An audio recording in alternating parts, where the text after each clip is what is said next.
My name is Asia Shine, and my position within NCNOMA is the AIA liaison. And currently, I'm in about year 3 or 4 of my career, so pretty early still. So the reason I got into architecture was I was always into art, but I was really good at science and math. So my parents were kind of like, "Hey, what about architecture? Have you ever thought about that?" So that's kind of how I got into it, and I've loved it so far. Now that I've been in architecture for a couple of years, my favorite project type, I would say, I don't actually have one. The easy one. What kind of projects do So my current role at my job, I collaborate a lot with consultants as well as our in-house MEP consultants, as well as I am client facing, so I interact with clients multiple times a week. So that's really my role right now as a lead designer, and I'm hoping to one day turn that into lead architect. So. My name is Harold Millette, and I am the marketing chair for the NCNOMA chapter, and I have 8 years of experience in the field of architecture. What got me into architecture?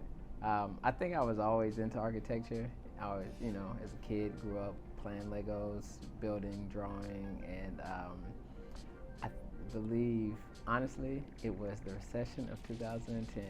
I studied graphic design in undergrad, and I wanted to find a terminal degree in the field of design, and architecture was the next step. This scholarship would have helped relieve, me as far as stress-wise while going through this process of taking the exams, and I felt like it would have just knocked down one more barrier that was, between me and becoming licensed.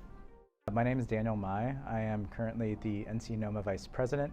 I have a little bit over 15 years of experience between architecture and mixed industries. I originally got into architecture just because I liked being creative, I liked to problem solve, and I liked to influence people through the built environment. And a really big challenge that we do have now currently specifically in our AEC industry, I think it's just showing up and educating the different communities on what can we do to make it a more inclusive workspace.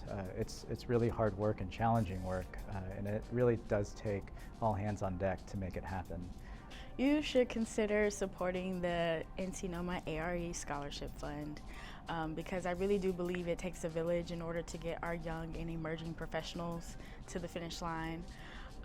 One of the reasons why I joined NCNOMA was because I was looking for that village, not only looking for people who are in the same space that I'm in currently, but also those who have already kind of crossed that finish line and can kind of help mentor and coach me to get there.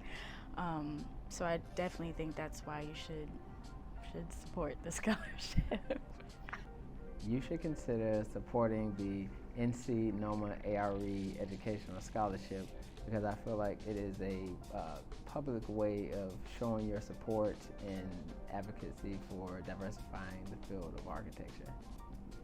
I think that if you are in the industry of architecture or engineering or construction, you should consider contributing to the NCNOMA ARE Educational Scholarship, because it does break down barriers and it provides new career paths for aspiring designers that may not have the opportunity to do so if this didn't exist.